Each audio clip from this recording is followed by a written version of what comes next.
New developments tonight. Kent Mawhinney, a man charged in connection to the murder of Jennifer Dulos, is out of custody again. He's on house arrest after a judge reduced his bond today. News 12 Connecticut's Marissa Alter reports from Stamford Superior Court.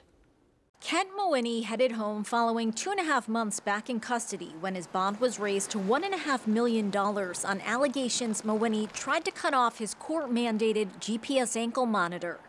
Thursday, Mawhinney returned to Stamford Superior Court, where his attorney argued his bond be lowered back to $246,000, what it was before the increase.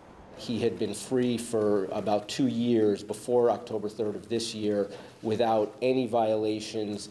He had traveled out of state multiple times. He always returned on time without any problems at all. Supervisory State's Attorney Michelle Manning objected to the motion, calling Mawhinney's alleged tampering extreme and a blatant disregard of the court order.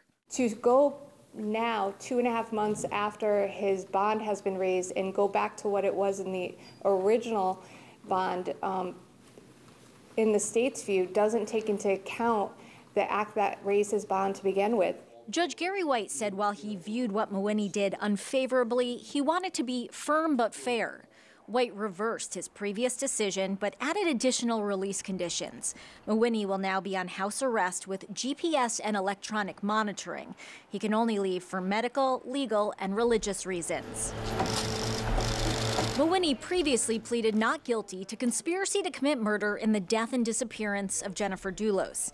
He's accused of trying to provide a fake alibi for Fotis Dulos the morning his estranged wife went missing.